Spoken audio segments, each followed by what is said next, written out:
I'm tired and grumpy. No, I'm not really grumpy. Well, I'm kind of grumpy, but it's more just a function of me being tired, so. The biggest, probably one of the biggest modern problems. No, it went away again. Why? What was the setting? Who's the guy who keeps sending me the... Are you doing my physics topics about light today? No. That me up, though. It's making me feel uncomfortable about my universe. What's this? Oh, wait, this guy. Please. No, it wasn't him. There are two people that sent me tech things on... Oh, wait. No, there's like 3 people. Wait, hold on. It wasn't him either. Your hair, bro? Listen. I don't know what it is, but like... Okay, this guy... He gave me a good haircut. Because it's going to be good in like 2.5 weeks. I can tell. It's impossible for me to get like just my perfect haircut. So there's 2 options. I either get zoomered the fuck up and they do some whack shit, or they shorten everything well, but it's too short. But then in like 2 or 3 weeks, it will grow out enough. I'm like, okay, perfect. So it's just, you know what? It is what it is. I've come to accept it. Are you planning on having any more convos similar to the ones you had with the actually schizo DGGers? Those are really insightful. What? I don't know what you're talking. Like actual schizo people? I don't think I've talked to anybody like on stream in a long time. What do you mean? You could literally just show them a photo. Bro, it doesn't work. Nothing that I do to these barbers works. I don't know what it is. I remember that 2 times before I went to the guy, I was like, scissors only. Solamente. Scissoro. And he was like, ah. See, Arsenal, see. And I was like, okay, thank you. I closed my eyes, like, and he's got like 50 million buzzers giving me the most elaborate fucking rear fade, half full fade, taper fade that I've ever had in my entire life. I mean, I guess it looked good, but it's, I mean, I just need to find some dude who's like, some 60, 70-year-old guy who's like a barber. I need you to give me that Aryan, I need the Nazi, I need the full Hitler haircut. Wait, what did Hitler's hair look like? Oh shit, I see why people thought my hair looked like Hitler that one time, actually. Makes a lot of sense.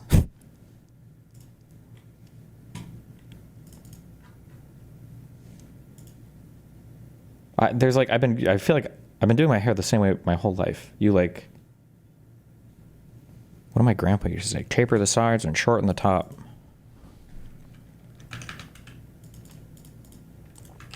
And then I part it.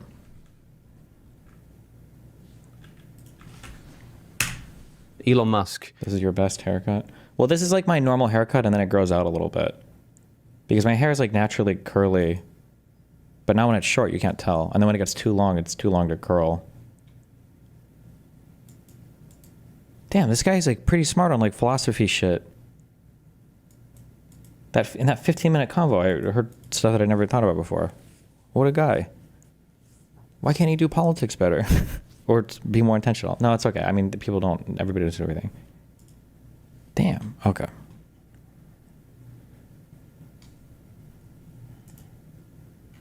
Oh, thank you, Sadvis. You got me, babe. Thank you.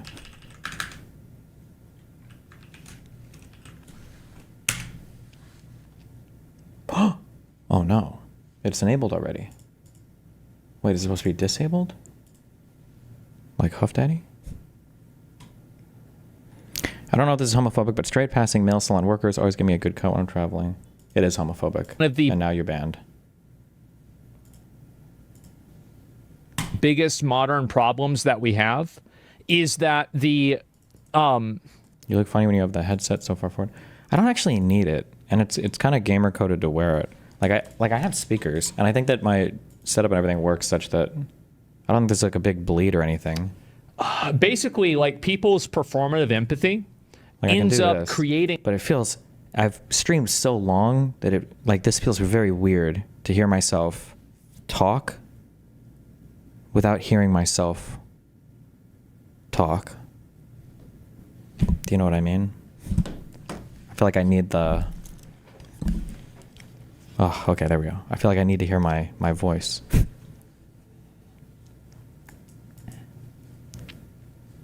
Want to stream anything else on YouTube? Because Kick pays out the buku bucks that I need for my lawsuit, and we don't have to. I don't have to worry about like crazy topics or anything coming up on Kick. That like if my YouTube were to get nuked because of some edgy crazy shit we do on Kick, I would kill myself in a video game.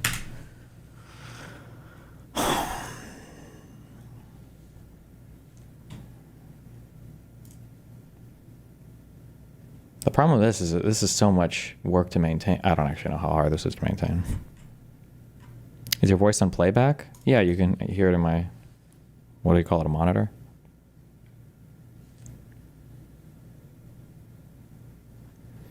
What rulings from the judge are you looking forward to beyond the PI or the case getting tossed? I mean, they're going to be ruling on all the motions, so that'll be the first time I get some insight into what the judge is thinking, I guess. So either we get a ton of favorable rulings, really favorable ones means the case could get tossed in a week. Really unfavorable ones means that we lose our motions, which means I can't talk about the case anymore. And then I think the expected or most likely path is the preliminary injunction gets tossed and we win most of the motions, but there's no recommendation to toss the case, and then the case continues. Is there a way to make your TikTok cam make you look better? You look great on the stream cam, but the TT1 makes you look like a sweaty loser. That's because I have 52, I got all the beauty filters from Pokemon. I think it's because you're, I bet it's some bullshit. I actually feel like I should probably know the answer to this. I bet it's a low focal length camera on a selfie cam that ends up making you look weirder. I bet that's the reason why. Do you think? Why do selfie cams make your face look like that?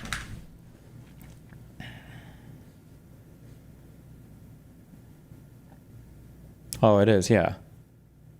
It's a lower focal length lens, and it just, well, I say distorts, I mean, what is reality? Wait, what focal length are human eyes? I'm gonna guess 50 to 75. I have no idea though. Fuck! 22 to 24. We live in fisheye. We have fish eyes. Wait, what is it? What focal length is a fisheye lens? 8 to 16 in human. So we almost have fish eyes. That's kind of crazy, you know? The best focal length for portraits is 130 millimeter. Is it? I feel like I read that at one point.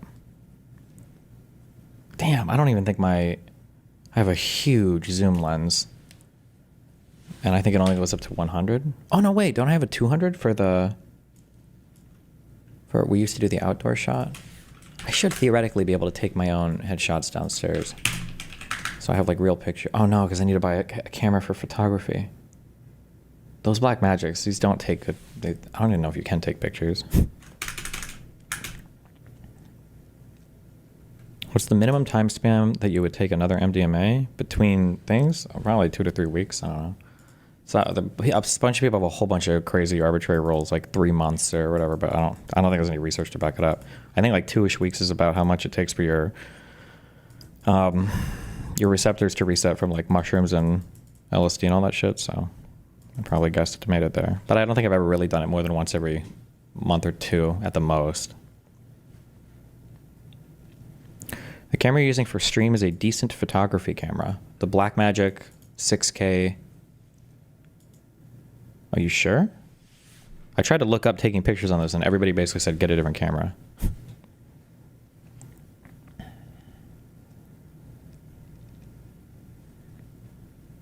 No, for this stream, this is what I'm using, is a Blackmagic pocket camera. Oh, you might be thinking about a different, the old camera I used was the Sony a7 III, which actually that is supposed to take good pictures, but I don't have that, no, I do have that camera, it's downstairs actually. Is there no latency on the audio playback that you're hearing? Correct. If there's any latency, it would fuck your mind. You wouldn't be able to focus.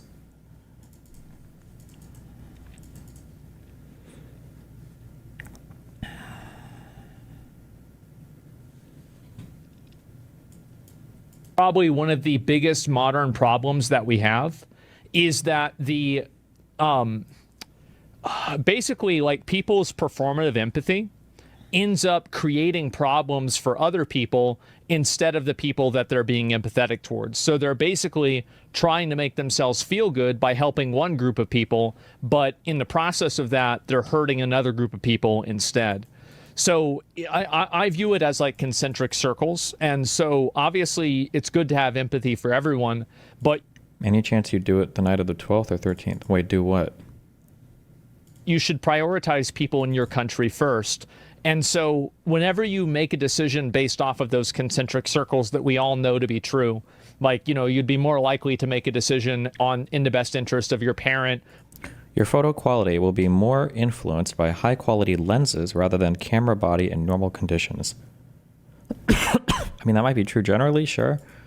But I think black magics, I think, are generally just, these are like video cams. Like there's not even technically, I don't even think there's a picture button on this camera. Like, I think you have to start recording a video and then you can push a button to like do a quick freeze frame or whatever. It's kind of weird. Like, you know, you'd be more likely to make a decision in the best interest of your parent more than maybe a friend, you know, you would hope, right? And more in the interest of a friend than an acquaintance, and more in the interest of an acquaintance than a stranger. And so all of this exists in kind of a logic. There's like a logical structure of this that everybody acknowledges to be true on a personal level, but the moment that you extrapolate this to a group level, somehow we're supposed to pretend like it doesn't exist. I don't think that's a good way of looking at things. And I know that, like, for me, a lot of people that talk about this, you know, like, they try to worry about the optics. I don't mince my words about it at all. I think that if you come here and have a kid, I think the entire family should get deported, period. That's it. Okay. No exceptions, no, but what abouts, no, but it's bad over there. I literally don't care, even for, like, it's not even 1%. And it's not because I don't care about them. He's doing a really, really, really interesting thing here. It's related to that one, like, fallacy, I guess you'd say, to where, like, like a black guy walks into a place, you just scream the N-word at him. You're like, bro, what's going on? And you're like, well, unfortunately, sometimes in society, like, people can be racist for all sorts of really dumb reasons, and they think it's acceptable to, like, you know, just like scream slurs at people. And it's like, yeah, I understand you're describing that. You're making it sound like an unfortunate byproduct of other things, but like, you're doing it. So what? Why? I don't understand what just happened there. I don't understand what that explanation was to me, because it sounds like you're giving an explanation for how people can fall into this fallible thing, but then you're, like, actively doing it. He just gave this whole explanation, which I agree with 100%, by the way. Naturally, we do extend empathy to people that are closer to us in a variety of ways, like both, like, physically, familially, ontologically. We're more likely to feel sympathy for people, you know, who are probably similar race, a similar set of values, similar language, similar country, you know, geographically, people in our states, people in our cities, right? This is true. But I think that's like 70-30. I think it's like probably not good. And then 30% is actually, like, understandable and probably noble. Like, I would expect an ordinary person, given the opportunity to save one child or another child, I would expect them to always save their child, right? Just full stop, period. But, like, given the opportunity to save their child or 3 other children, the morally good thing would probably be maybe to save the 3 other children, but I would understand them saving their child, right?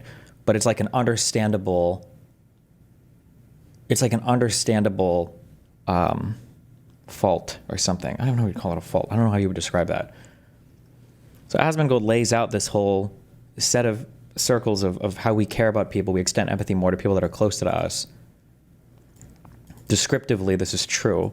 But then he walks out this huge prescriptive statement of, that's why if anybody comes here and has a single child, fucking deport the entire goddamn family. It's like, whoa, hold on.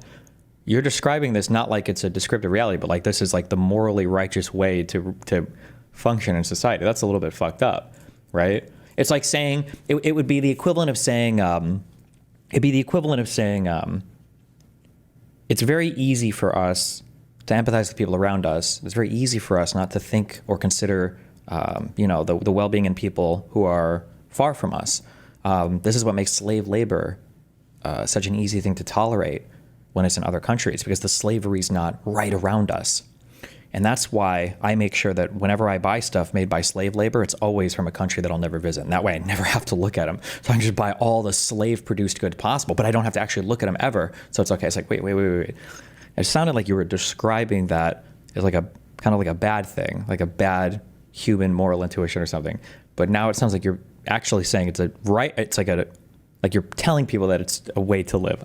The way he just described all this and then gave that prescriptive statement at the end there was like wild. Entire family should get deported, period. That's it. No exceptions, no, but what abouts, no, but it's bad over there. I literally don't care even for, like, it's not even 1%. And it's not because I don't care about them. It's that I care about the people here more. And I want to do what's in their best interest. And when I allow people to exploit my systems, like one of the problems too with Asmongold, and the way that he's thinking here, because I don't even, it's hard, it truly is hard to know how much of it is like audience capture versus whatever other million things could be going on.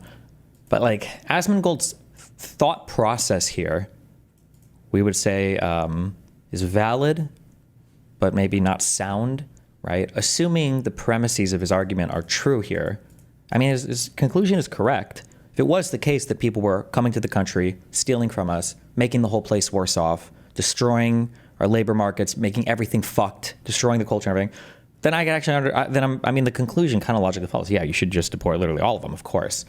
So like the theory is correct, but the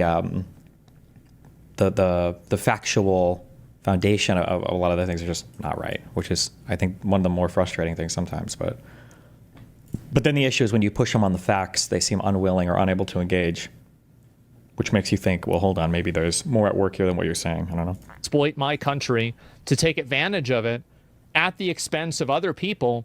What I'm effectively doing is I am weaponizing my Are you going to the LGBT book ban SCOTUS edition? How many pages is it?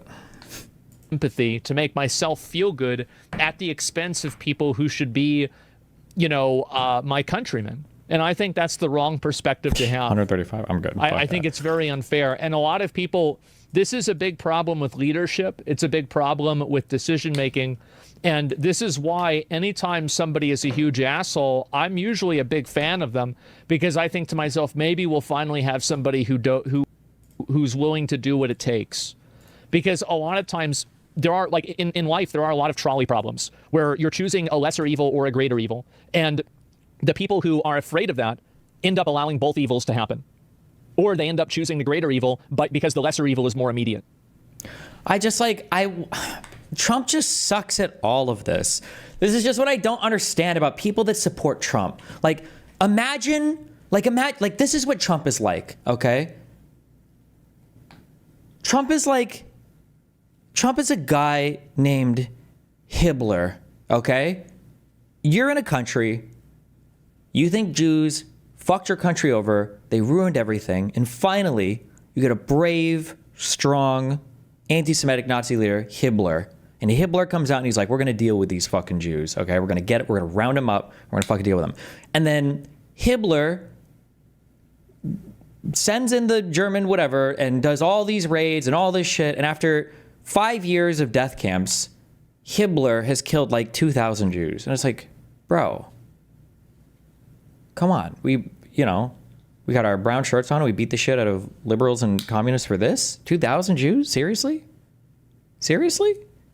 Like, he's not even good at what he does. Like, imagine if the Holocaust was like 2 families. Like, that's like Trump's everything. Like, it's not even like Trump was, we deported 4 million illegals so far because of all of our work. It's like we've broken into 7 Home Depots and we kicked out half of the, stocking. I don't think back of house. I don't think they use that in retail. But it's like he's not good at anything he does. He hasn't even done anything. He's not even good at what he's doing. And look at all the trouble that he's causing, like all of the political turmoil, all of the unrest. And it's for nothing. It's not like he's doing that in exchange for, there was a whole bunch of unrest, but he got all these things done on the back of it. Like, it's just like nothing. In a way, that's a good thing, no? I mean, it's good for us, but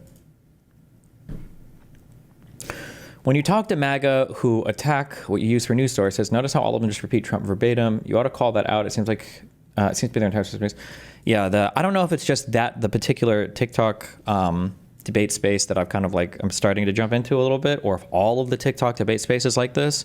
But oh my God, the I don't even know how to describe the level of engagement. LLMs, I think, could do better than the conversations, most of the conversations I've had so far. Like when that one guy was like, when I bring up that, first of all, I hate having to Google uncontested facts, okay? Nobody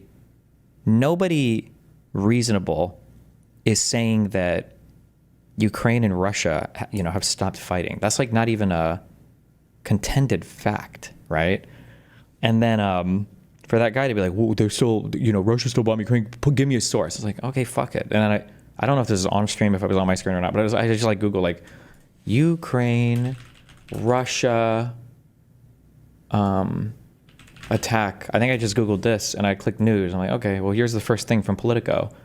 And the guy didn't even go with the level 1 attack of, oh, you're going to trust Politico, the mainstream media. He went with like the level 0 attack of, oh, you're just going to believe the first thing you see off Google? Like, I think I was actually truly stunned for like 10 seconds after he said that. I'm like, I don't even know how to respond to that, right? Like, imagine you're researching some guy's biography and you go to the library, you rent a biography and you open it, and the guy's like, you're going to trust the first few words you read off some dead trees? And it's like, am I? What? What? Yeah. What? I don't know what I'm even supposed to say to that.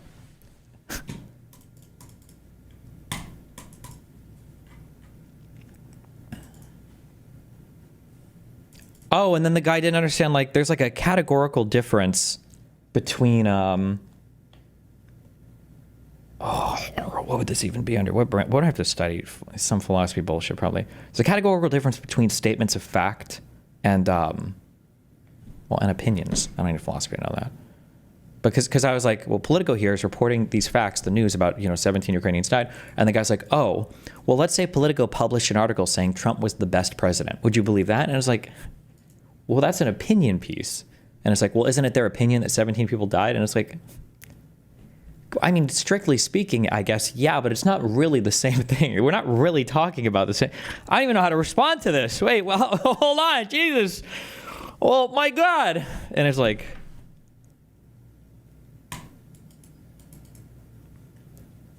yeah, I'm like in an epistemic black hole.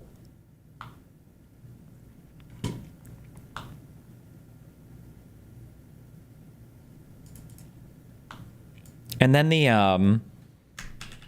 oh God, and then the infallible strategy of, I haven't heard of that. What do you think about Trump going after like all the law firms? I don't know anything about that. Oh. Okay.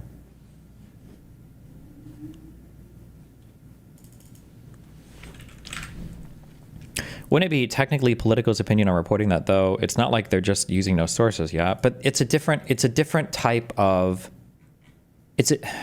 There's some, I don't know if it would be linguistics or whatever. There's some academic branch that would do well that I could borrow language from here, but I don't know it. But there's like these are two different statements. Even if both of these statements were my opinion, I don't know why I'm trying to open up it.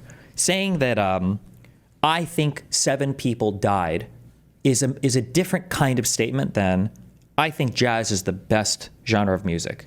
Even though those are both thoughts that I have, and even though those both might be opinions that I have, I guess, they're speaking about a different type of thing, right? Like one is a material fact that anybody with sensory organs should be able to agree upon, right? Everybody should be able to look at that. It doesn't require some kind of subjective assessment. Like 7 people are dead. Okay. Versus the other kind of thing is a subjective evaluation of or analysis of things that might require subjective weighting of different things or whatever, right? It's a different It's a different kind of statement, yeah.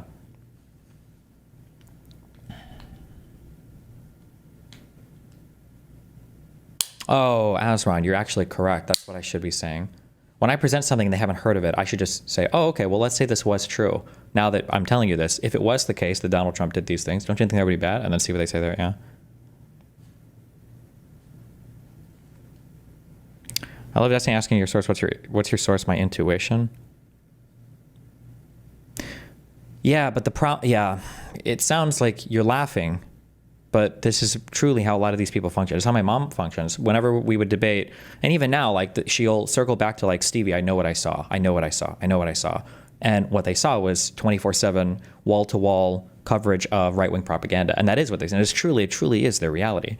Right? This is why I say, to have a little bit of empathy, I guess, but because when I step into these circles and I argue with some of these people, I'm truly coming in and saying the equivalent of like, man landed on Jupiter 30 years ago, and I want you to believe me because I'm a streamer guy. Like, that's the equivalent type of statement. It's like contradicting stuff related to the MAGA narrative. Like, what do you mean? I've literally seen Charlie Kirk talk about this on a YouTube video on a college campus, and then Jack Posobiec tweeted about it, and then Donald Trump truthed the exact same thing, and then I saw our vice president and 10 congressmen echo the exact same thing, and then even Fox News, even though they're the lamestream media, has picked it up, and they're saying the exact same thing. And then when I go on all of my social media feeds, I see 50 million combinations of AIs, small-time podcasters, Joe Rogan guests, and all of my friends and family say the same thing, and now I'm talking to this random cuck, and he's saying something completely different.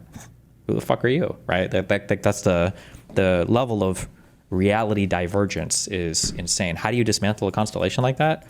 Rehab, or you ship somebody off into the fucking forest and reprogram their brain. I don't think you can. Unironically, I don't know if you can.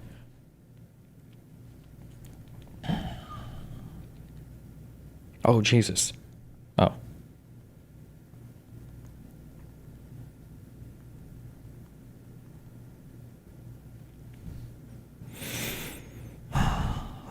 When do you get back? I'm watching somebody's cat for 2 weeks. So we're gonna have another duder here.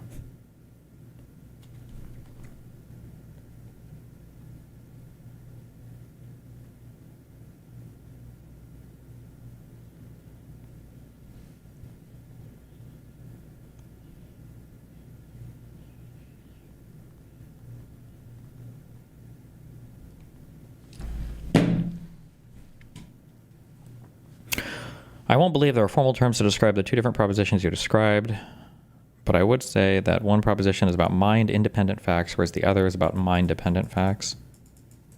Sure, I guess, but...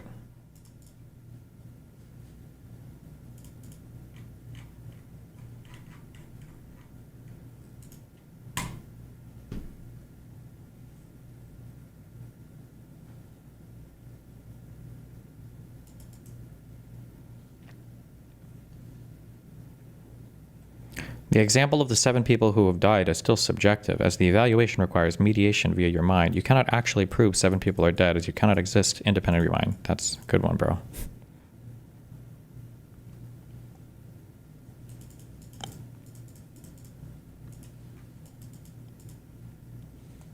Normative versus positive claims. Oh, that might be it.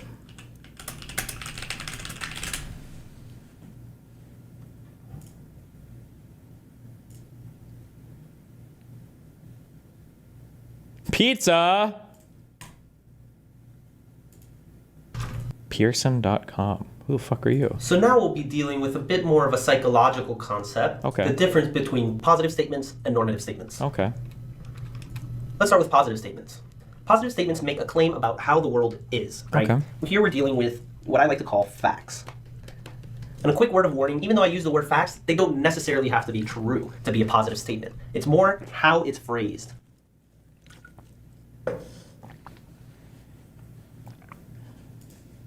Well, fuck you. And other macro econ video. Well, is this macro econ? Well, I guess it could be about.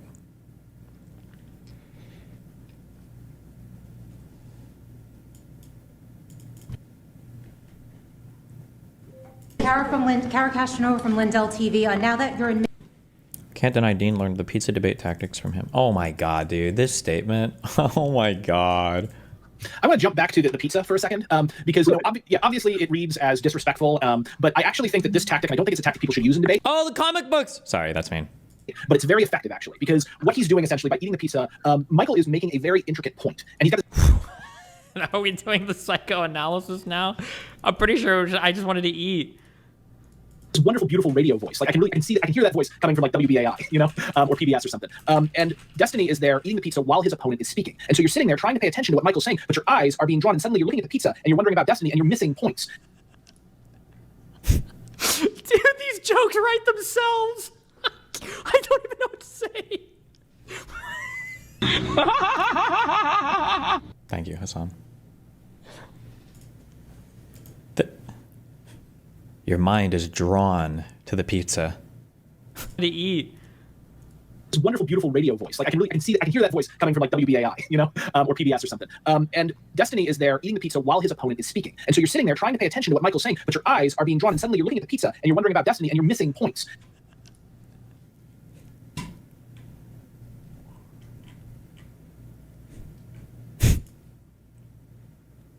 Okay. Mr. President, Kara Castronova from Lindell TV. Now that your administration, and congratulations, has secured peace in Africa to a bloody, horrific war that's gone on for decades and no other president could do it, do you think that It's...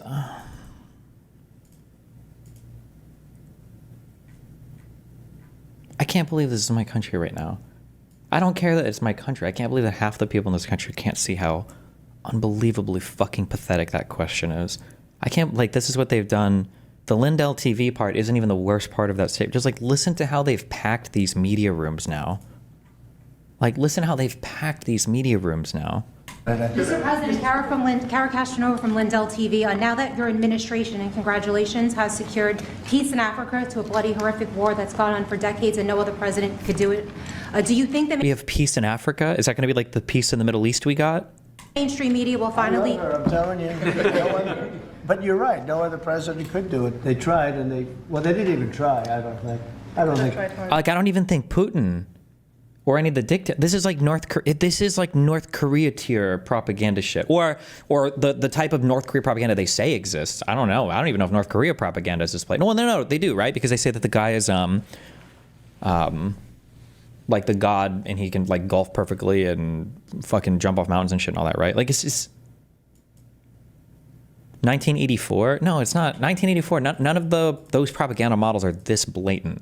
Like, this is like shit you see in bad TV. But you're right. No other president could do it. They tried, and they didn't even try. I don't think. One question about yesterday: why is your go-to argument based on GDP in terms of America? Is America greater than Japan or Germany? There's an easy answer and there's a very difficult answer. The easy answer is just GDP is just a very easy way to take a quick snapshot of an entire economy. You can do GDP per capita if you want. The harder question is actually, it's pretty hard to determine or to know what country is doing better than another country, because we actually don't know how we even evaluate that anymore, because people are, I don't think people think enough about, like, what does it mean to live in a good country? What does it mean to be happy in your country? When it comes to comparing America to Japan or Germany, if somebody wanted to go more in depth, there are other things I would talk about. Like, I think Germany's economy has apparently been kind of like trapped or stuck in a weird like post-developing manufacturing thing where they're having a very hard time moving on to higher productivity labor because they got a little bit too mired down in the whole manufacturing stuff sectors. Japan has had issues with stagflation, I think, for decades, right? I don't know if they ever got out of that. I don't know what happened with them or why that got so fucked. And then obviously they have kind of societal problems, I think, right now around like men having kids and stuff. Like, that seems like a YouTube meme, but I think they have one of the lowest fertility rates in the world. I thought it was like Japan and then South Korea. But I don't think South Korea has the same issues that Japan has societally. So I don't know why the South Korean birth rates are so low. I don't know. I thought that was South Korea. South Korea has a... what am I looking for? Is it fertility rate? Has the lowest, but Japan is very low as well. Damn, South Korea is real low. I think it's not 1.8 is replacement. Is it slightly over 1.8 is replacement?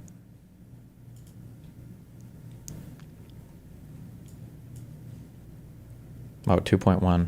Damn.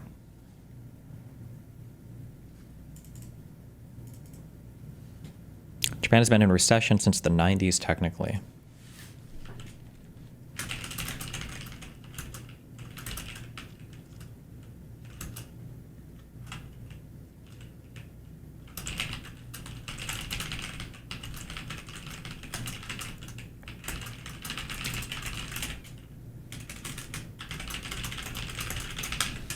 South Korea is the 4B movement as well, Destiny, so they're also not doing too well with gender. What's the 4B movement? This is why you need immigrants now. Immigrants help because they can bolster a lot of your labor force for sure, although it's not a long-term solution. And then you introduce the problem of when people see immigrants coming in and white people not having kids, they get into the whole Jew great replacement stuff. So no sex, no marriage, no kids, etc. Well, what's the 4th B? No sex, no marriage, no kids, no what else? What's the 4th thing? No bustin', no booba? No bitches.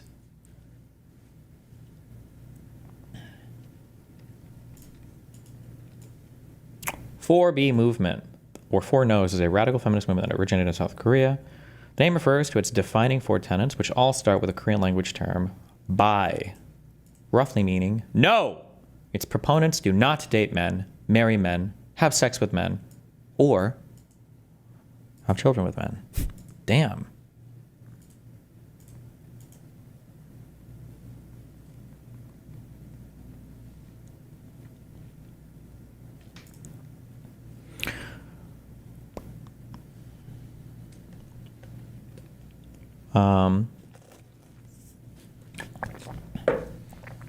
Someone says in Kick Chat, there are 4 types of economies: capitalist, communist, Argentina, and Japan. You should rewatch some of your old debates and talking points, because I'm noticing a lot of these TikTok debates are rehashing those ideas. Sometimes you're way too passive when these big TikTok voices are farming clips because they see you as talking to you as the Super Bowl. It's just like a lot of the TikTok stuff feels very dialogue tree-y. Like that one guy who came on and he was like, "What is an American?" It feels like it's almost like the "what is a woman?" What is an American? Damn, that's like people have written books on just not even about a particular ethnicity or nationality or ethno-nationality, like just the terms themselves. That's an incredibly complicated question. It's like, and then he's like, "Well, is it on your passport?" And I was like, I don't know. You can have an LPR. You can be a lawful permanent resident. LPRs have social security numbers, right? Are they considered Americans? Would you consider a green card holder an American? I don't know. That's a hard one. But then he like wouldn't even clarify, and but the problem is when people do stuff like that, because I think I saw someone in chat say like, "Oh, well, why didn't Destiny just give like some definition like over there?" Because when people are asking, I don't know if you guys are aware of this, or if I need to put it somewhere. When people are asking hyper-specific questions like that they refuse to broadly define or dynamically engage with, the reason why they're doing that is because they're looking for you to give anything that falls outside of the very narrow path that they have forged in front of them. And then when you do that, then they'll fight you on that and then try to claim that they've demonstrated some contradiction or whatever in your belief. And it's like, it's a waste of time, right? So someone will say something like, what is an American? And in their mind, like the definition that they're using, that they're concealing from you is, an American is somebody who has like 2 citizens and a social security numbers and passports or something like that, right? And then when you say like, oh, I don't know, I guess I would say an American is somebody who believes in freedom and rule of law, something, akin to our borders, our constitution. And then if you say something like that, you're like, okay, you're given some answer. The next question, it's not going to be them trying to like collaboratively build out a definition for you that then you can argue on. It's going to be, oh, really? Let's say that a Mexican citizen comes to the United States and believes all of those things. Would you say that person is an American? I go, no, I don't know. I'm probably not. So you contradicted yourself. So do you acknowledge then that you don't even know what an American is? And that'll be the next thing. And that's how those debates go. They're not designed to have like an actual conversation of substance. It's designed to be like a torture test on like strict logics. That one guy, oh God, that was so fucking cringe. Oh my God, the one guy who came in, he felt like the guy in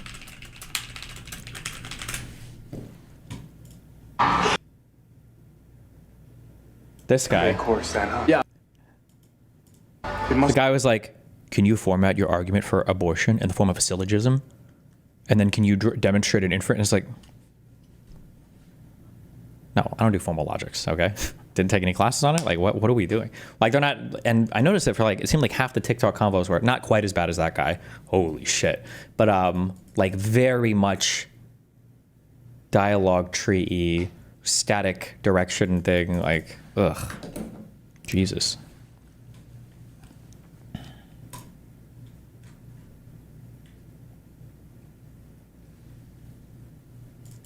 This is why philosophy arc is needed. Those questions are impossible to answer objectively. Well, but the issue is not, I don't think you need a philosophy arc to deal with those types of people. That person didn't want to have an argument of substance. He just wanted to have an argument to see if we could go through like the dance of whatever. That's all of that would be considered under like propositional logic as well, right?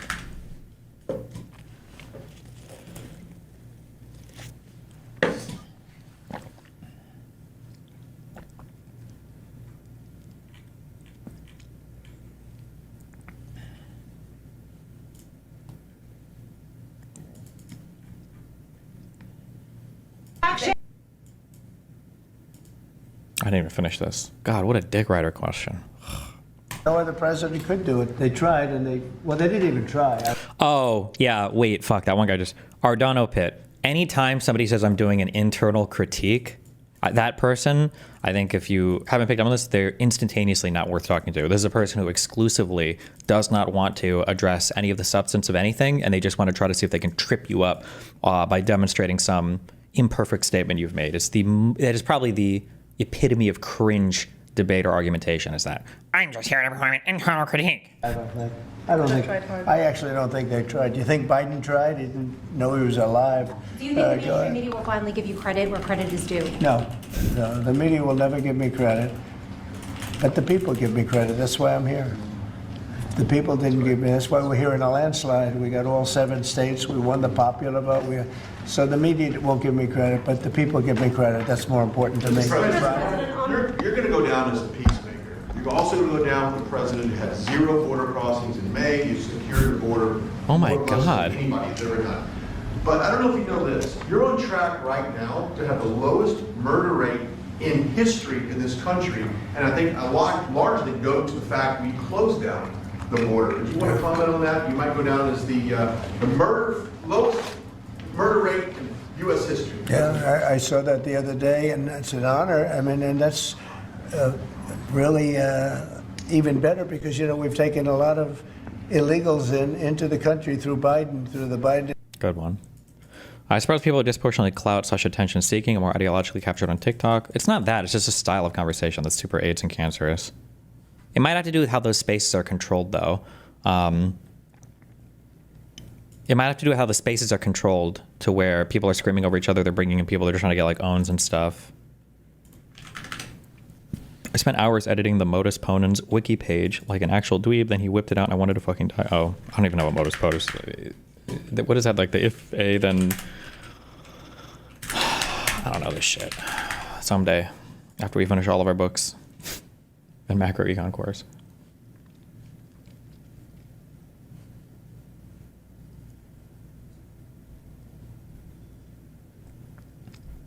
Is a mixed hypothetical syllogism and is closely related to another valid form of argument, modus tollens. What about modus Tolkien?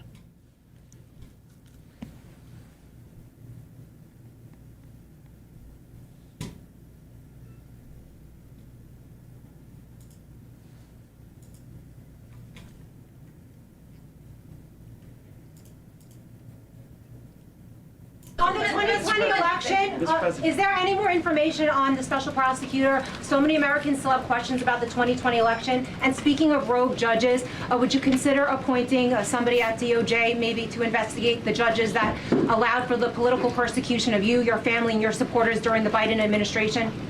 I love you. Who are you? I'm Kara from Lindell TV. Well, that's just a very nice question. And it's not a setup. I have no idea who you are, but I appreciate that question. All I can say is we're not here for that. I hope so.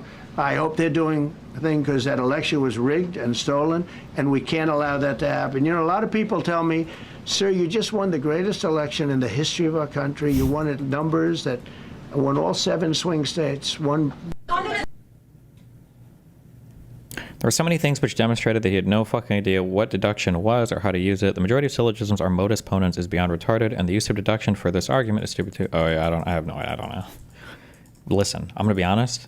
In my mind, a syllogism is just two premises and a conclusion, and hopefully if you formatted it simply enough, it probably matches some kind of syllogistic thing. Okay. All men are mortal. Socrates is a man, therefore Socrates is immortal. Well, sounds like a syllogism to me. I'm sure it is. I don't know which one it's called, but I'm sure it is one. Wait, so is birthright citizenship actually over? How? Isn't that like in the Constitution? We'll know in a few years, but as of now, correct. I think we have 29 days left of it, and then birthright citizenship is effectively ended going forward in the United States until the Supreme Court finally hears and rules on the case.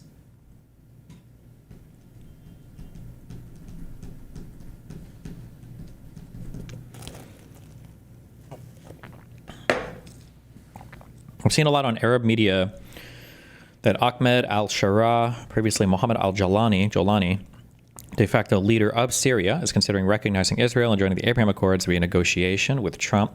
If Syria joins the Abraham Accords, could you accredit Trump with that? Would that be a positive? What? No, why the fuck would Trump get any credit for that at all? Trump had nothing to do with the regime change in Syria. I actually would be really curious what that conversation would look like, though. Syria, I don't even think this was true for Lebanon, but Syria and Israel never agreed on borders at all. That's one of the reasons, like, when they took the Golan Heights and they started making deals with like Jordan and Egypt and everything, Syria and Israel were always like, fuck you guys, like, we'll take whatever the fuck, like, we hate you, we hate you, and they never agreed on anything. I wonder if a new Syrian leader would be willing to, like, formally part ways with the Golan Heights. I don't know how Syrians care. I don't know if they give a fuck about any of that shit. I don't even know what the southern part of Syria looks like, or anybody cares about it. I have no idea. I truly don't know. I have no clue at all. Maybe Syrians just don't give a fuck. Maybe like, oh, Israel's been there forever. Who cares? We got other shit to worry about. I have no idea. Morbler says Syrians absolutely care.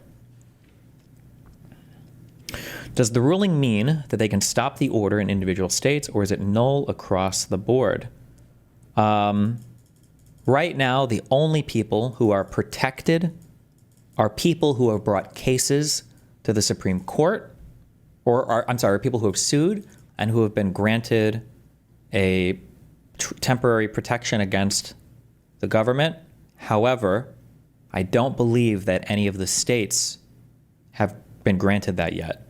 I believe the states have to go back. The issue was remanded to the lower courts, meaning that the Supreme Court is not a fact-finding court. Okay, they don't debate facts back and forth. They only go through issues of law.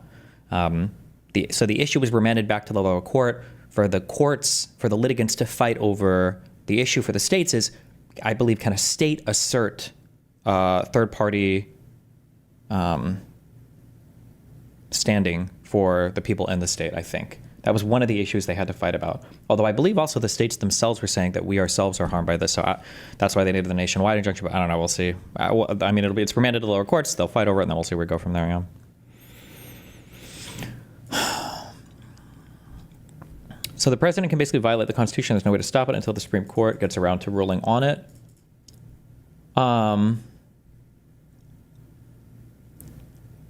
Yeah.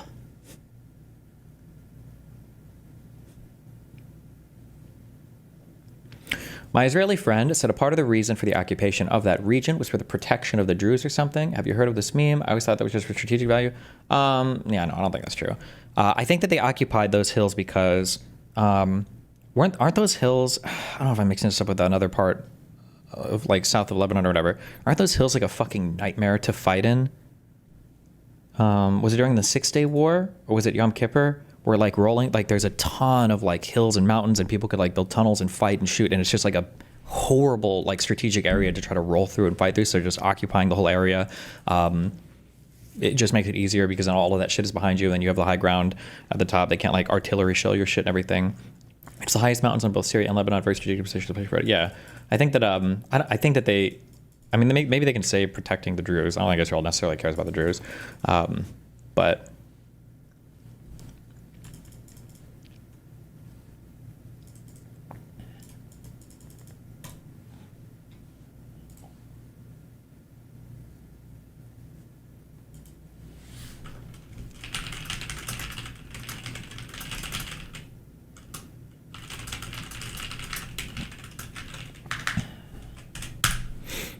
I think he meant lately, the Jewish community in Israel really feared for the Jews in Syria to be genocided.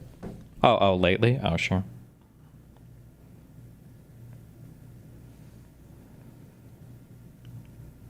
No problemo.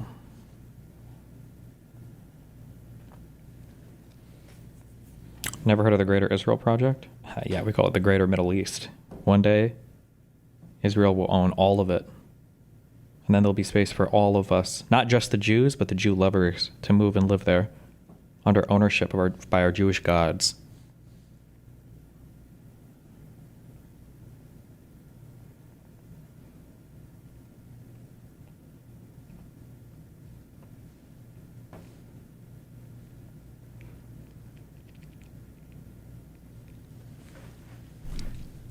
Southern Syria is heavily Christian and Druze, while Damascus and north of that in Homs and Hama and Aleppo are a Sunni plurality, while on the cities on the Euphrates, such as Al-Hasaka and Raqqa, are Sunni majority. And fun fact, we're hotbeds of ISIS's core support. As a general rule, Sunni and Christian Syrians are pro-current HTS regime and are mostly against recognizing Israelis' claim of the Golan Heights. Okay.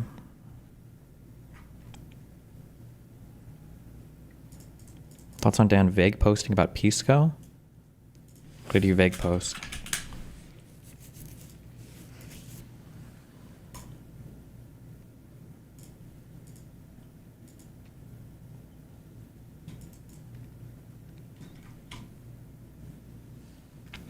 Any thoughts on this analogy for the current information environment from the last Hank Green video? Seems like a kind of digital/cultural Ozempic is going to be needed to cull the noise of the current landscape. I guess. I mean, or, I don't know. What does that mean? Are we going to get a drug to make us more media savvy? What is this? When your case is so bad that law tubers think it won't even make it to trial because the judge himself is going to throw it out, you know you're in big trouble. When your case is so bad that law tubers think it won't even make it to trial because the judge themselves is going to throw it out, you know you're in big trouble. Wait, is this guy saying the case is going to get thrown out, or? Well, they demand a jury trial. However, a judge could grant summary judgment for the clients. And this is a case where I think there is a good possibility the clients could get summary judgment. It could be so obvious that the clients get summary judgment. They don't even need a trial because it's such a killer case. Isn't this lawyer ass? I don't know if he's a bad lawyer or not. So I know he said retarded shit about my case, but he might just hate me. And when people hate me, they say retarded things. Case. So this is where I think they really got to sweat. The jury might not even save them. Just what? So obvious that the clients get summary judgment. They don't even need a trial.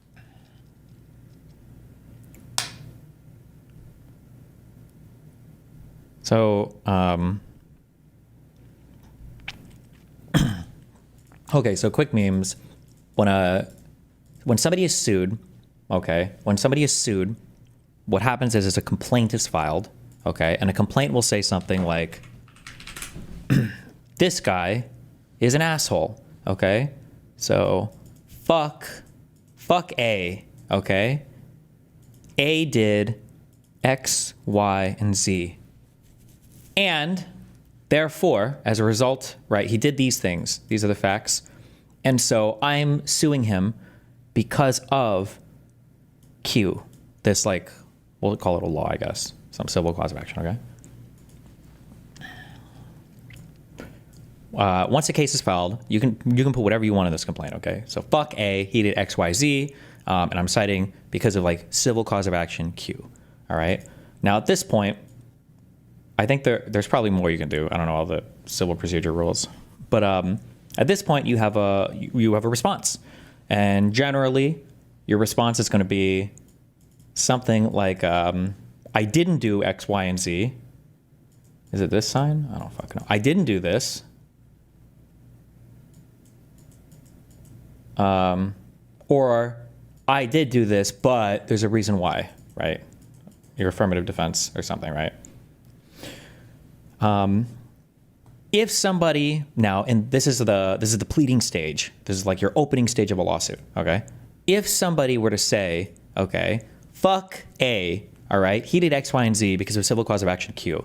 Now let's say that we look at civil cause of action Q. Let's say the civil cause of action Q is this person, okay, took a shit in your dog's mouth, all right, and you say, fuck A.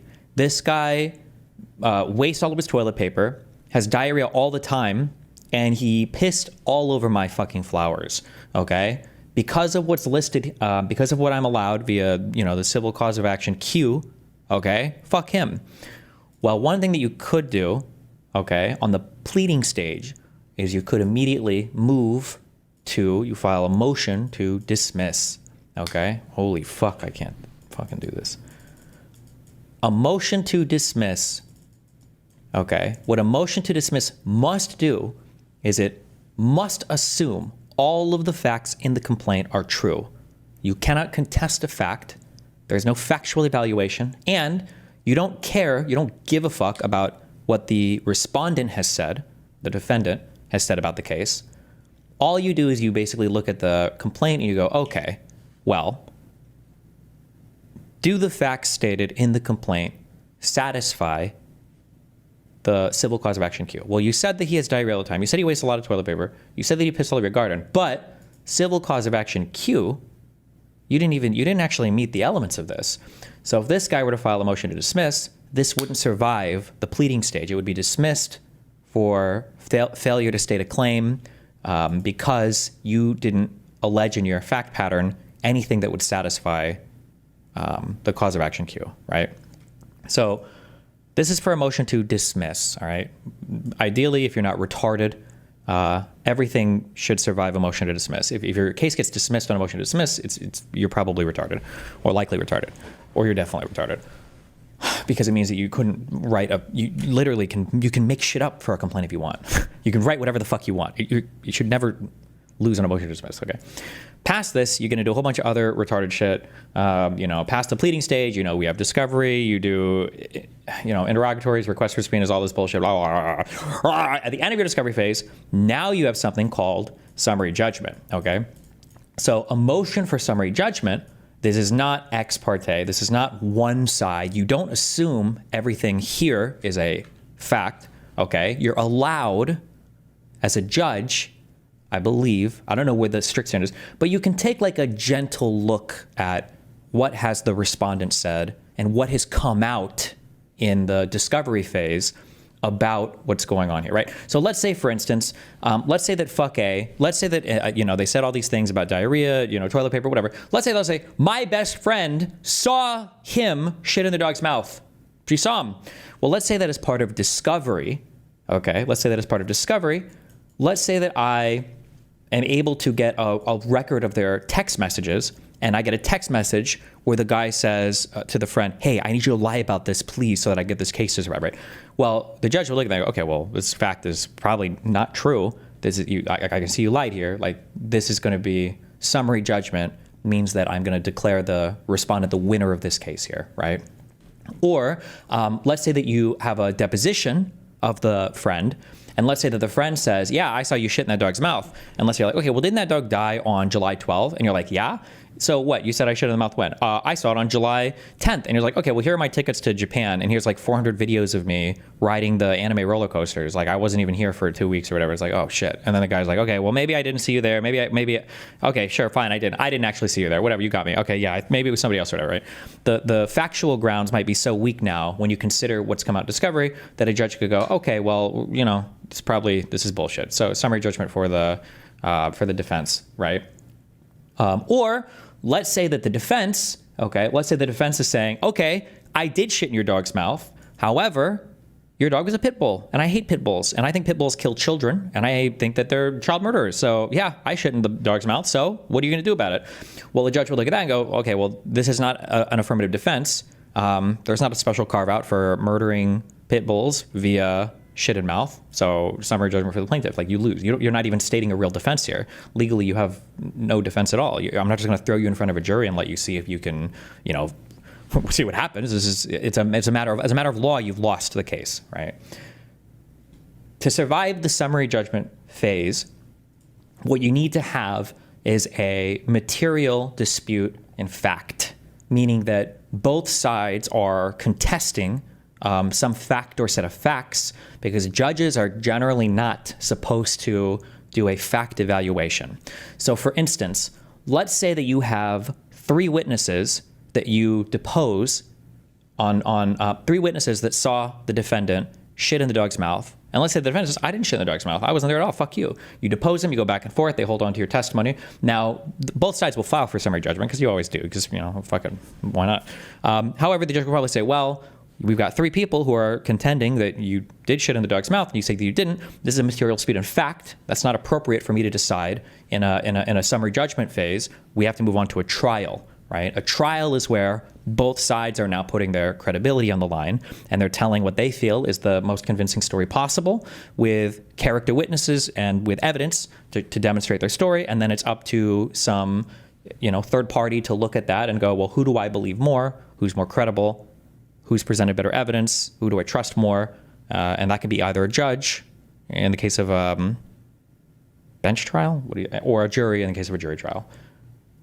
That's basically, I think this is basically like, yeah. Now, as for what counts as a material dispute in fact, I've heard that things can be like, I've heard that this can depend on the judge. So like, for instance, so for my case, right, the scariest thing, or the most annoying thing, or whatever you want to call it, is there's a person claiming that I sent them something. I haven't sent them anything. That's not in my logs anywhere. They said that I did to a friend, and they're saying it to the plaintiff, but I say that it didn't happen. So I think that's like an edge case where a judge could look at that and go, well, the plaintiff here, your witness hasn't provided any evidence of this thing actually happening. So I don't think this whole case is going to go to trial because of this. So in that case, the judge could grant summary judgment for me, right? And say, well, there's no evidence of this. It's failure to state a claim, basically. You have nothing here. Or I think if the judge is less liberal, more on the conservative side, I think a judge could say, well, even though they haven't necessarily given hard evidence of this, their testimony is in and of itself evidence. And it is, right? Somebody saying this person sent me a video, that is evidence, right? That's their testimony. And a judge could say, I don't decide that. That's up for a jury to decide, basically, right? So these are, I don't know if there's like a, Destiny misstated the standard of review for SMJ is subject matter jurisdiction. I don't know if we're talking about that right now, but yeah, I don't know I don't know if there's like a hard line for how judges decide what counts as a material dispute in fact or not. Like some things clearly are, like we've got strong testimony that's alleging like different things happened regarding the same set of facts. And I think some things might be a bit hazier, where maybe a judge could go either way.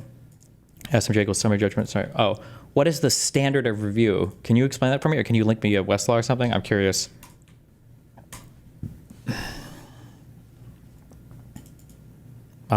Maybe it'll make me feel better about my case if you'd like me something good here.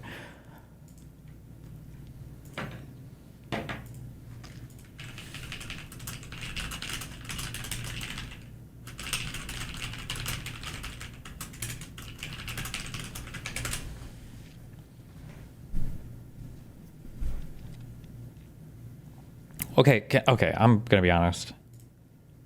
What is the crown shit? How are you guys getting EXP and stuff and shit? Because I see you guys crowning yourselves, 1, 2, 3. Are you spending points to have the crown on your messages, or?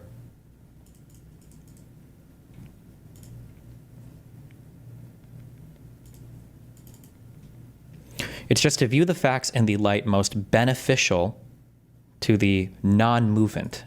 Oh, interesting, okay. So most beneficial doesn't mean that you necessarily have to like assume it is true. It's not as strong as the, like on the pleading stage, you're not viewing them most beneficially. You're just viewing them as 100% true, right? Or is most beneficial like the most leeway you can give to something? I don't know if that makes sense or not.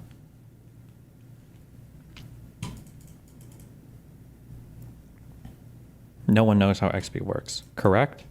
Wait, which one was correct? I said 2 things.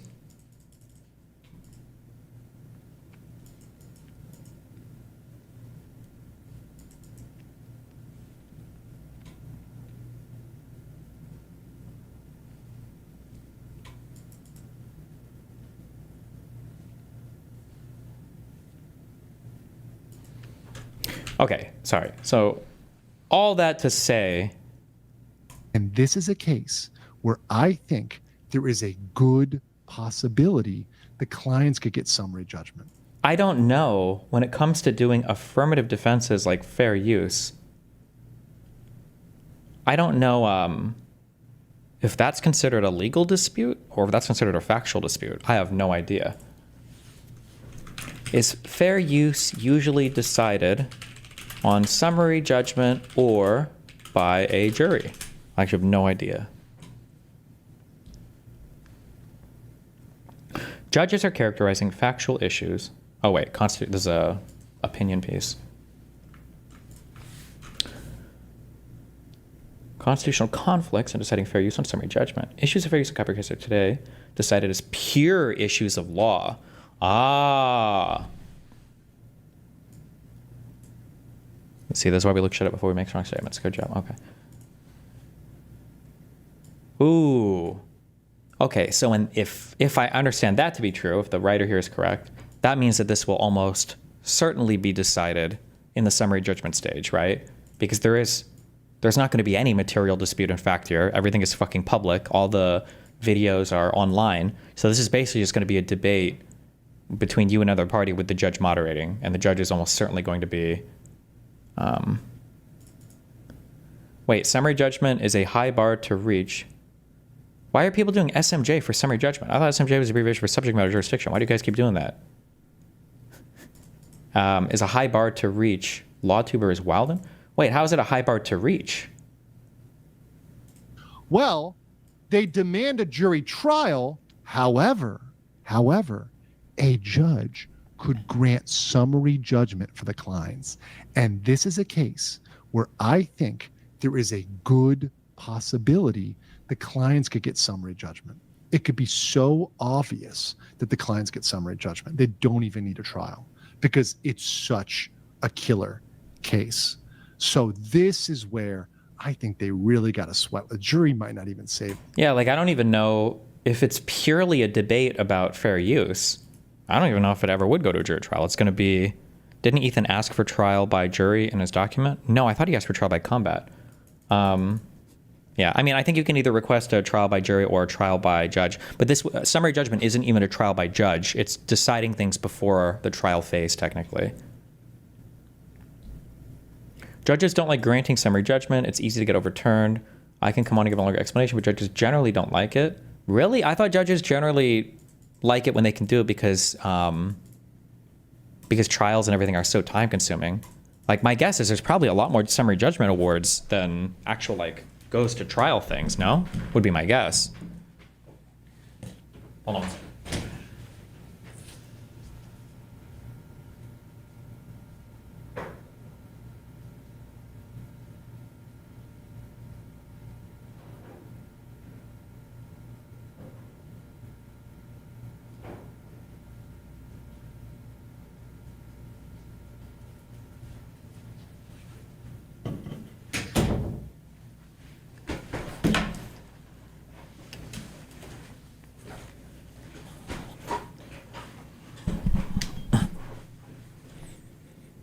The YouTube crown thing is a scam. I've tried watching a stream, super chat is Instagram, blah, blah, blah. No one else to get points. Well, oh, well, sounds like you're just a loser.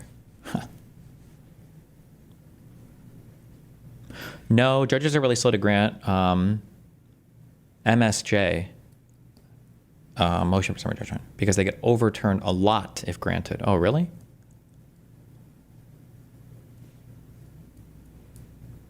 Could Ethan tax evade by donating $100K to each of their GoFundMe pages and then instantly winning it back? Are court judgments, are judgment awards considered taxable income?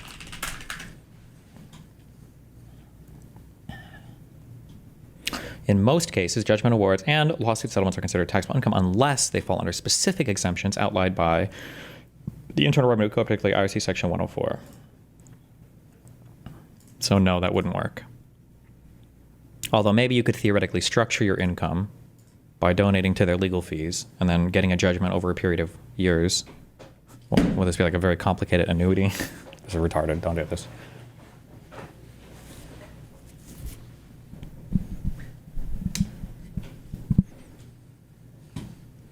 you feel that the media misrepresents you and nobody's talking about how you created peace on the internet? How did I create peace on the internet?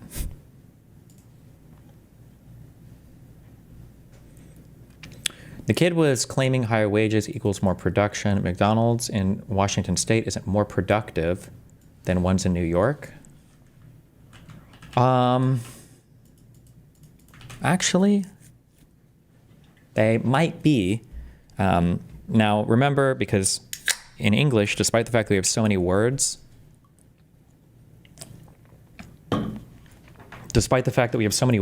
we reuse words from everything.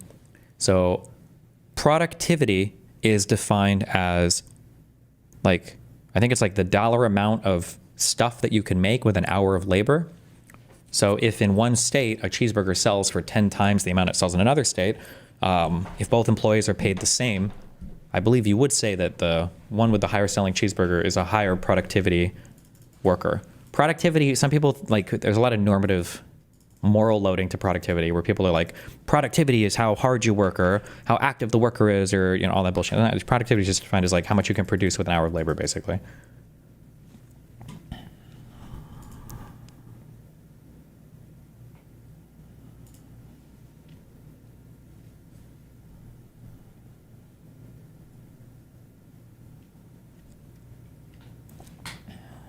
Okay.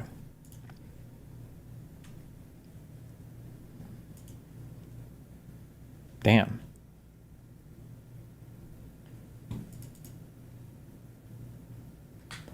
I am very curious, I guess, how many fair use cases go to trial versus are just awarded at summary judgment. Feels incredibly hard, if not impossible, to accurately measure in a service-based economy, though. No, it's actually super easy. What do you mean? You buy and sell services the same way that you buy and sell goods. It's very easy to measure a massage therapist's productivity the same way that it's very easy to measure, a widget salesman's productivity. If a massage therapist, you pay them $50, for an hour of work, and they sell $100 worth of services. I don't know if is your productivity just 2 or what? I don't know how they actually what units they express it in, but you buy and you sell services too, right?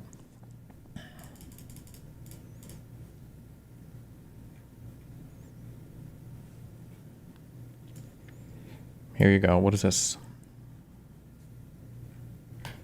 Indexing the minimum wage to labor productivity will improve worker standards of living as the economy grows. New York minimum wage over time, a projected 1968 minimum wage value if it had grown with productivity 1960 to 2022, and raise up New York projected values.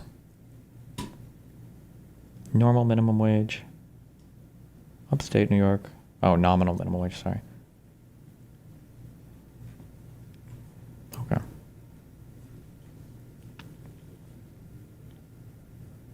I donated $1 and got the crown. Can I please redeem my free glorp? Nobody sells widgets anymore? That's not true. Your mom makes a mean widget.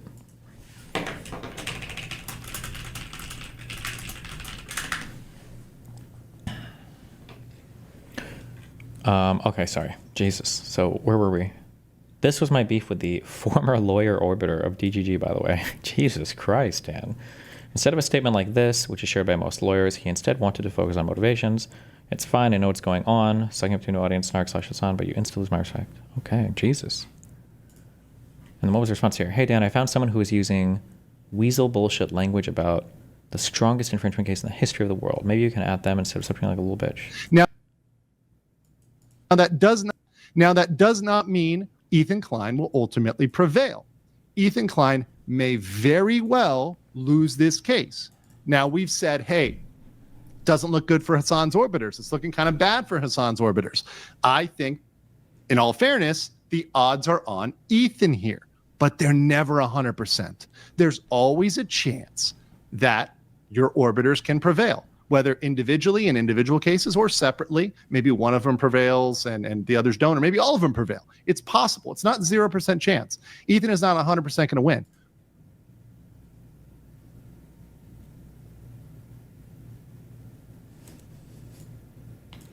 Listen, I don't want to get in between these guys fighting, but Pisco's statement here is fucking retarded. It's not weasel bullshit, and Pisco knows this as a lawyer. It's not weasel bullshit to say no case is 100%.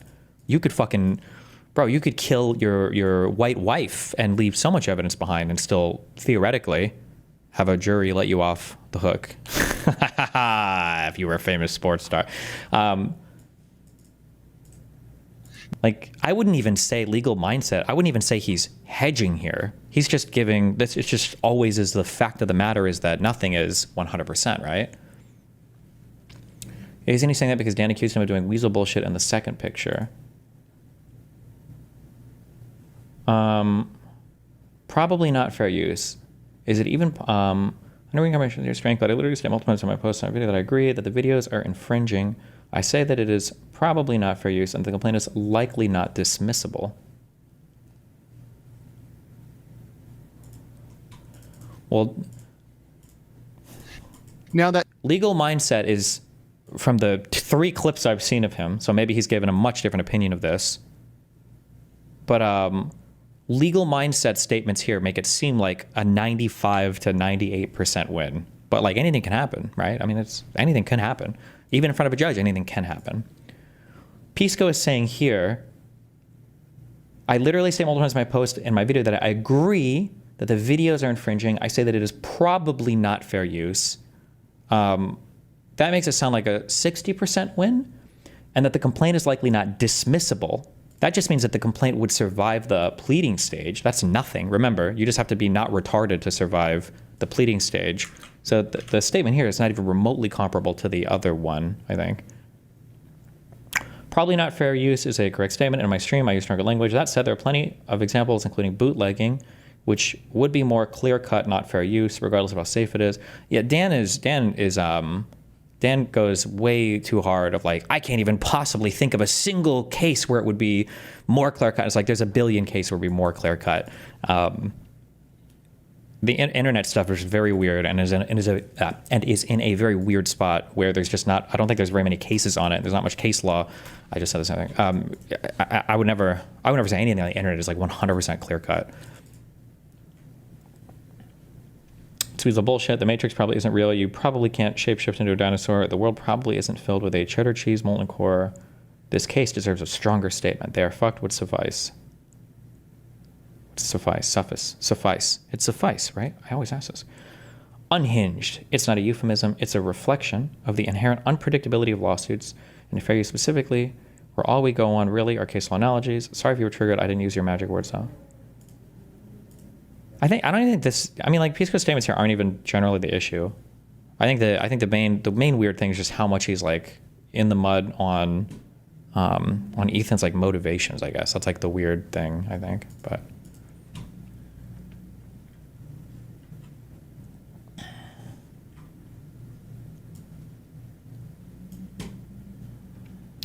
St. Nicholas in the Trenches. Another one of my new big haters. What is this? Finally, on the Ethan Klein lawsuit stuff, just to reiterate with all of you, I will be fighting this lawsuit. I have legal counsel. They are actively working towards drafting some stuff. I can't really share more than that right now, but I can't really share strategy right now. But they are working tirelessly for this case, and I can assure all of you that all of this is going to directly fund the paperwork, the documents that are currently being worked on that will be filed, and I'm very excited to. Once it is filed and once it's public, to share it with you guys. So yes, very, very exciting stuff. We are going forward, and we will be working. Finally, on the remember arbitration. Is it arbitration? No, mediation. Is it mediation? Settlements. Settlements can happen at any point in a lawsuit. There's no shot that Denhams can say right now for sure whether or not anything will be settled. She has no idea. If the case looks really bad for her, she would probably want to settle. I don't know if Ethan will want to settle. I imagine he'd want to settle. I don't actually know how much money Ethan has or how much money Ethan wants to spend. But like, I think there are worlds because of Ethan's community and because of who Ethan is and because of the people he's surrounded with, I think that there are ways that you could force Ethan to settle. I don't know if these 4 defendants are the ones to make him do it, though. Like, if Denims and Frogan and Casey Trott and Sean DeBlack, or if any combination of them, were to say publicly, we feel like this was wrong, we understand this was a mistake, we probably shouldn't have done this. We also think that we've gone really hard on Ethan. We'll continue to fight the lawsuit as best we can, but we understand, we acknowledge we've made mistakes, we've done wrong. We're willing to, make right or make amends in whatever way possible. If they were to come out with public statements like that, even if Ethan decides that he wants to go as hard as possible, I think his reputation would start to become so obliterated that he would settle. He would be forced to settle because the people around him would start to feel uncomfortable. His community would probably start to feel uncomfortable. And then other communities that pressure people around him and his community would start to feel uncomfortable. But the question is whether or not any of these people are capable of deploying that kind of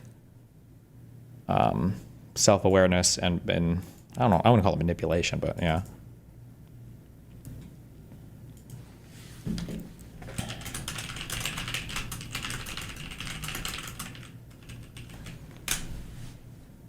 Lawson, Harrison, imagine spending time fighting a civil court case during an ongoing genocide. True. Do you think Hassan will help at all? No. Hassan only moves upwards when it comes to clout. And if Hassan thinks that you are a liability, he will instantaneously eject you and not look back. And yeah, so there's no show. Oh, I don't think he will.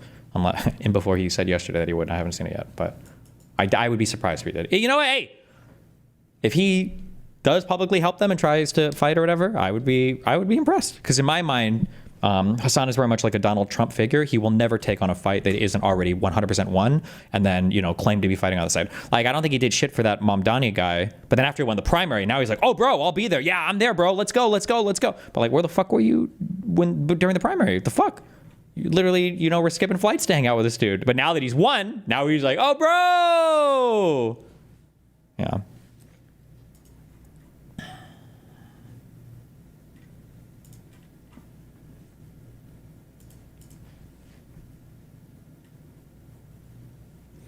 Did you see Ethan's about dropping the lawsuit if Hassan donates $25K each? I saw like a tweet about that. That looks retarded, but I don't know why Ethan would say that, but.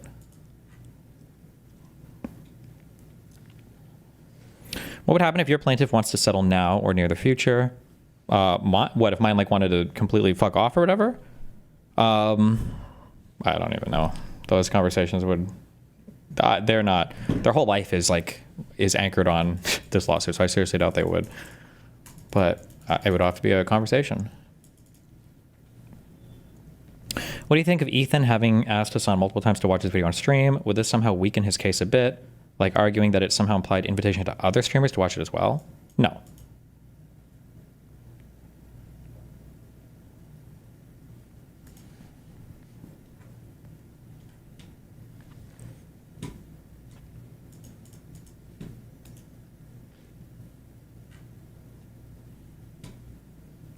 If Danims wins this lawsuit, React streaming will enter the Wild West and anything will go. If she loses, it will set a precedent about stream sniping that I'm not sure anyone really wants.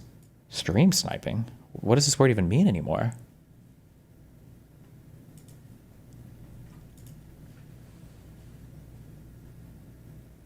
Did you see that plaintiff deleted her Substack post about you? Did she really?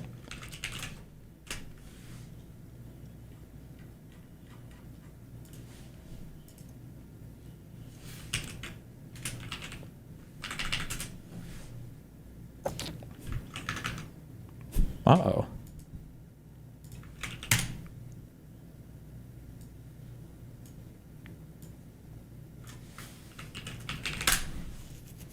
I wonder if that's good for me or bad for me.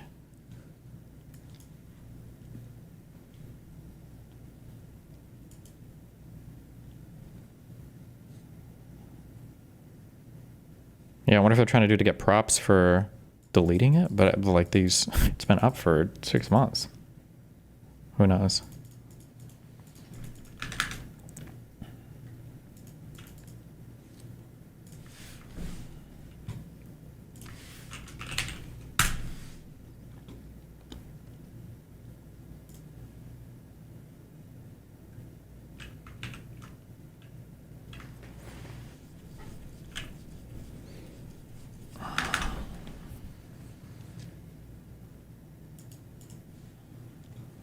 Is the judge a boomer or locked in with what is actually happening? I think the judge is like an olderish person, but I think that helps me if more than anything.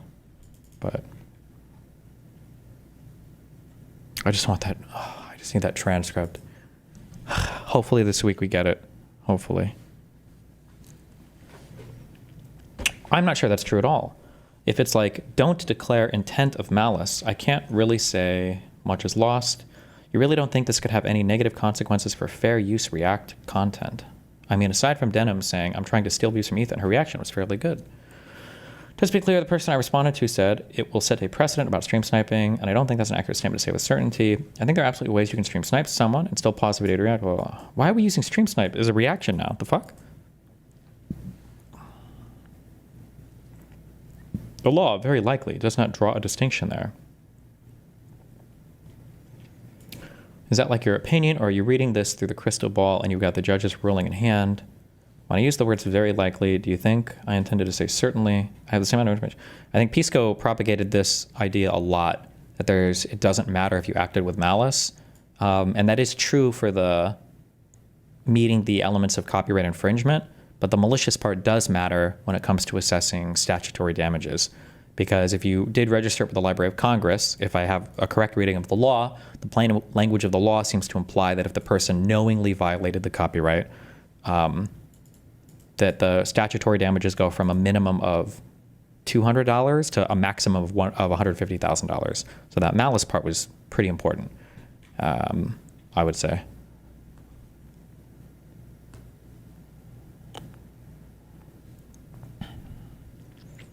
Will you or have you covered the porn or AgeGate filing from SCOTUS? Ooh, we might read that one because porn. I felt like the oral arguments were really good there for the plaintiffs too. So if they lost that case, damn, that's crazy. Fucking conservatives, bro. The small government. It's a 36-page opinion by Thomas. Oh, so I should kill myself. Wait, link me that ruling. Fuck it, actually, link me. I'm curious. Actually, we might read that one. Fuck it, link it. We've basically outlawed abortion in it feels like in almost half the country. And now I can't look at porn on my fucking cell phone. Hello, Florida. Hello, Florida. What did they say?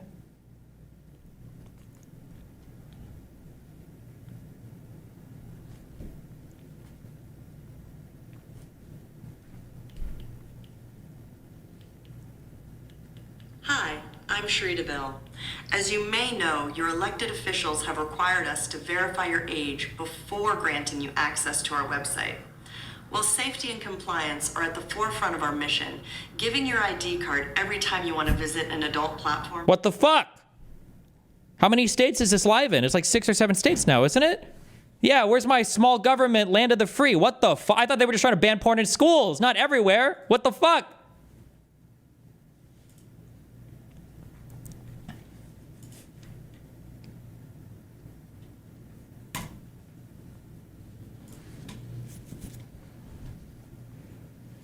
Doesn't the malice play into the factor for fair use, like whether it's a substitution? I don't believe so, no. I don't think it's any of the 4 fair use factors, the malice part, I don't think. Wait, I thought somebody said it was a 30-page thing? Is 63 the same as 30? Am I crazy?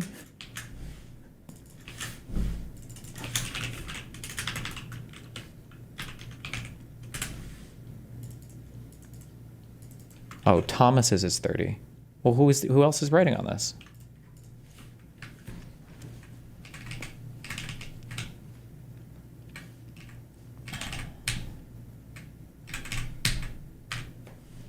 Kagan dissenting.